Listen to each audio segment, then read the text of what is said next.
Murphy got off.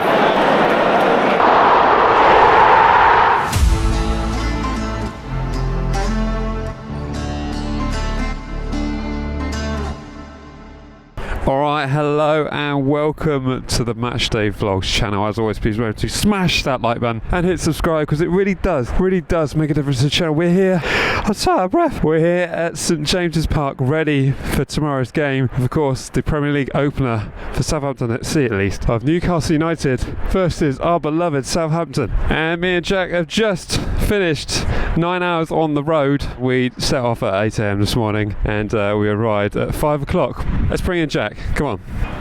Deep breath. So unfit.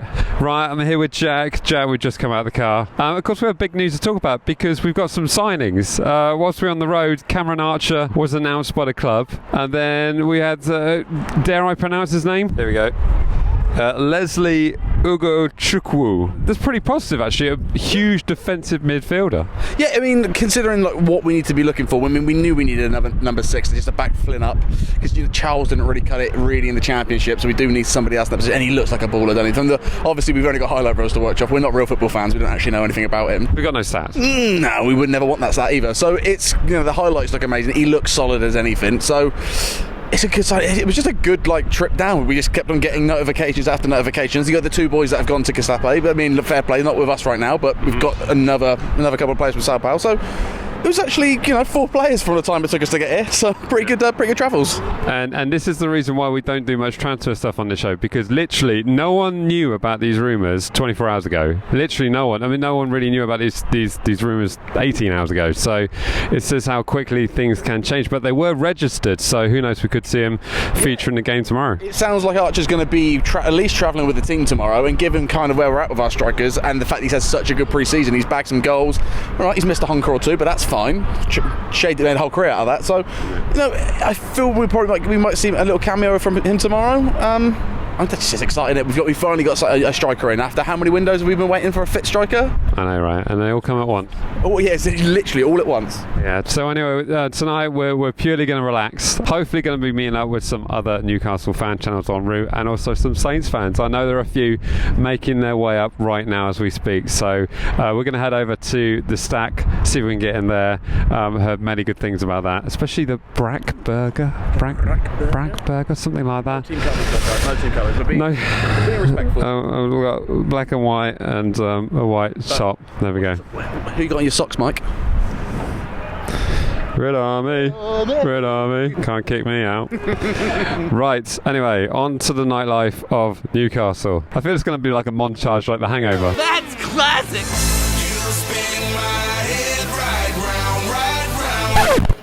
Kyle Walker-Peters.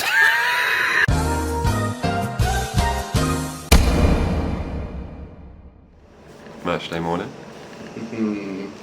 Slowly rehydrating, waiting for the BBC on a Zoom call. What a flex. Standard Saturday morning stuff, isn't it? What a flex.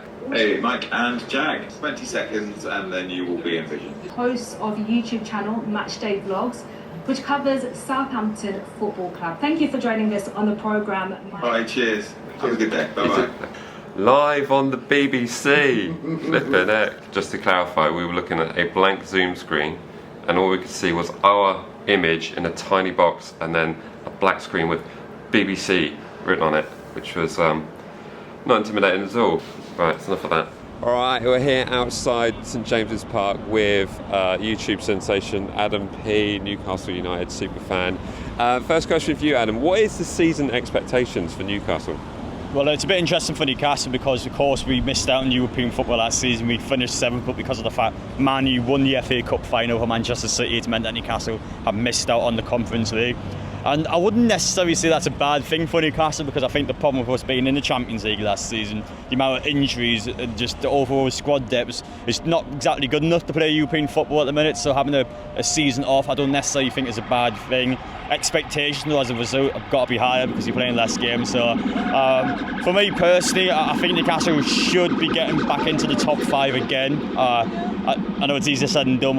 It depends on maybe the likes of Liverpool, for example, how they would do on the slot. But I don't think there's any reason why Newcastle can't go pushing back for Champions League football. I think we'll be well and truly in the race this season, and I would expect Newcastle hopefully to finish somewhere in the top 5.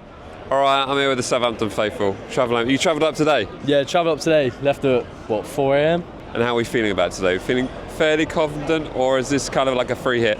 No, I'm feeling hopeful. I think we can get a draw. I don't know about a win. I think we can get a draw. 4-0. 4-0? Just enjoying the day, aren't we? Yeah. It's a good city. I it's a good personally fun. think Saints 2-0 win, Diaz brace. There will be a pint on the table for you if it's a 2-0 win. I hope Absolutely. it happens. Yeah. I do hope it happens, but I don't know. A point will feel like a win, won't it? But 3,000 travelling up, it's going to be quite an atmosphere in there. But what's the general expectations for this season overall? I mean, what are we hoping for? I'm hoping for just avoid relegation. I reckon 15th, 16th. I'm happy with. I think as Saints fans, we get a bit too het up in, we should be doing better, but just got to enjoy it for what it is. Yeah. We're in the top league. We are where we are. We go to all these big grounds, we go to these big cities, just got to enjoy it. Right, I'm here with Sam, a Newcastle United fan, pretty obvious by the shirt he's wearing. How are we feeling for the season ahead? Pretty confident, I think, especially when we're getting to Gnarly back in about 3 weeks, so I think we can push for probably Europa League this season. Are there any weaknesses in this Newcastle side that Saints can perhaps exploit? The left side, I think a little bit. It just depends. I think it depends who starts with Gordon or Barnes, tracking back, but I think if Lewis Hall started, I'd have a tough time. And score prediction for today? Score prediction, I'm going 3-1 Newcastle. A lot of people saying that. Yeah, Gordon to score first, then I think Hughes will pull one back, and then we'll really shift into another gear and take control of the match, I think. How are we doing? What's your names? Cole, Finley, William. Hello boys, how are we doing? You donned out in Newcastle. Have you just come out of the club shop? What's going on here? How are you feeling for the season ahead? Good. Yeah? Good. And no European football this season, but do you reckon that'll help you in the league? Yeah. Do you reckon Mark Gahey will get her over the line from Crystal Palace? Yeah. 70 mil, we will get it done. I reckon 70 mil. Finally, score predictions, what we're going with? 3-1. 4-1. Ouch. 3-1 again. All right, I'm here with Felix. How are we feeling about the season ahead? You feeling confident? Yeah, I mean, those signings yesterday really, I think they really put my hopes up. That guy from Chelsea, it kind of looks like Big Les. Yeah, we call him Big Les. Yeah, Big Les. Dread stairs, emotion. Jack, they go on forever. Here with Ryan, never misses a game. Through the nose, out through the mouth, guys, come on. Right, we've made it into St James's Park. We have conquered the stairs despite our slight weariness from a few too many sherbets last night.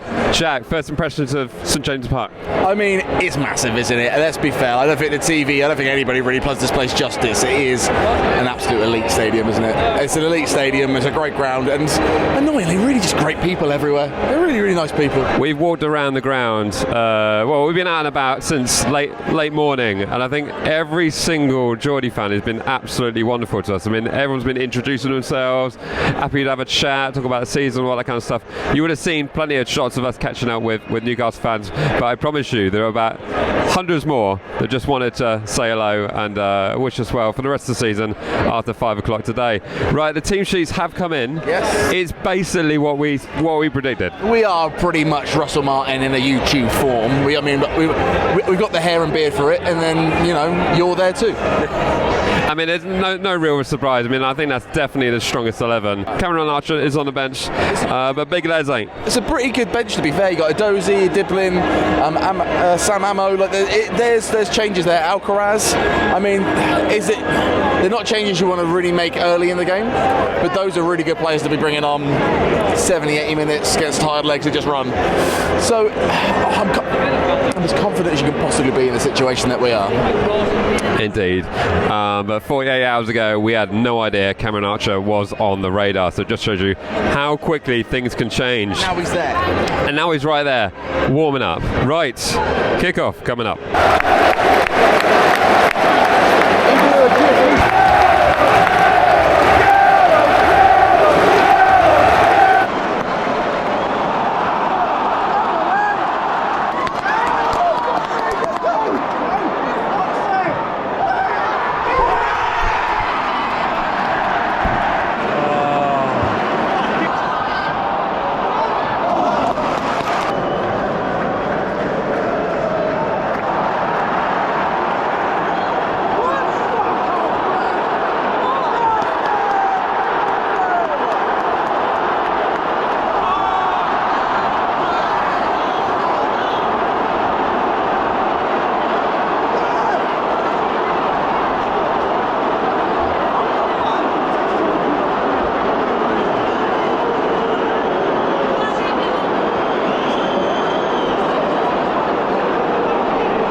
Newcastle down to 10. That's it though, well, we got time to talk about it. We've been dominating the possession so far, causing loads of They've been riling them up. And we've had the ball in the back of the net. They've been really frustrated with not being able to get hold of the ball. We're playing our possession-based football and it's working. Has Murphy gone off? Yeah, Murphy went off. Did he? Murphy.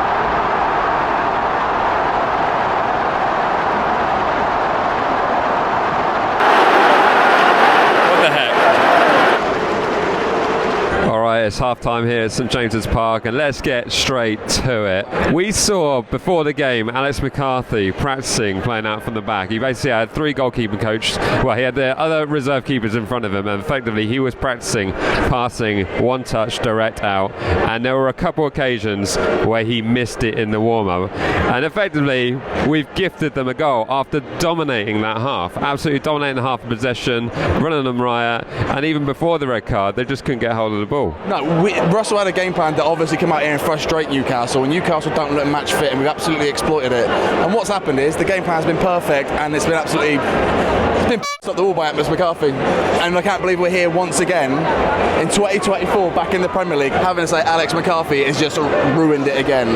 I mean, he's come up for a couple of good corners and grabbed it down, but he is not. It's just with his feet though, isn't it? It's just with his feet. I mean, the amount of chances that we're able to create, and I just worry, it's the same worry, like, can we score? Can we score? You say, yeah, it's his distribution, his passing, but he didn't even dive for the shot. It was at his near post. He gave up. He was like, I've this up, and I can't do anything. So he's really just ruined the game.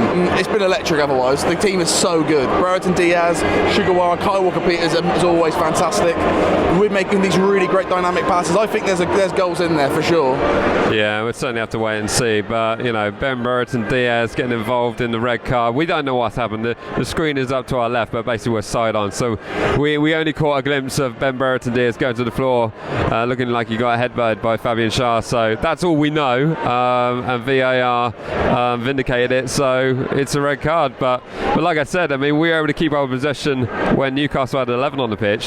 So I mean, I guess what I want to see in the second half is Cameron Archer come on and smash it in. I mean, we do have strike force on the bench. We do have attacking midfielders on there. Charlie Alcaraz is there. Do you think he'll make some changes? Yeah, hopefully Joe Lumley on. Just get him off the pitch. I don't want to see him in our shirt again. I just don't want to get any goalkeeper. I don't care who it is, just not him. Yeah, he'll definitely push it right up the priority list. But there's lots to be positive about in the performance aside from that mistake. But we certainly hope we can turn it around in the second half and score a couple of goals. That'd be nice. Right, second half coming up.